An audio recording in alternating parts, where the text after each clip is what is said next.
आणि रिडेव्हलपमेंट नंतर तिकडे काही कमर्शियल ऍस्पेक्ट पण निघणार आहे, म्हणजे रिटेल किंवा ऑफिसेस असे. याच्यात आता 2 केसेस आहेत. एक आहे की माझ्याकडे आता फ्लॅट आहे, म्हणजे रेसिडेन्शियल युनिट आहे, आणि त्याला मी कमर्शियल युनिटला कव्हर करतोय. आणि दुसरी बाजू आहे की माझं आता कमर्शियल युनिट आहे आणि त्याला मी आता रेसिडेन्शियल युनिटला कव्हर करतो. तर या 2 केसमध्ये टॅक्स कुठे लागेल आणि कसं लागेल?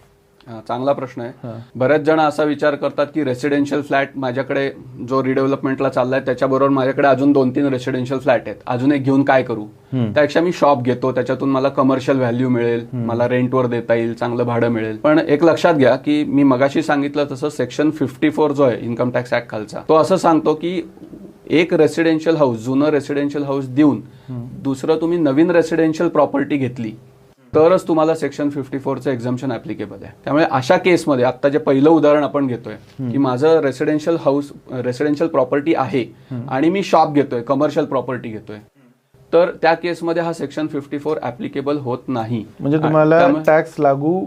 त्यामुळे माझं जेव्हा टॅक्स कॅल्क्युलेशन होतं तेव्हा कॅपिटल गेन त्याचा माझा रेसिडेन्शियल प्रॉपर्टी जी मी विकली आहे जुनी त्याचं व्हॅल्युएशन होईल, त्याच्यातून मला इंडेक्स कॉस्ट वजा होईल, मग माझा लॉंग टर्म कॅपिटल गेन आला.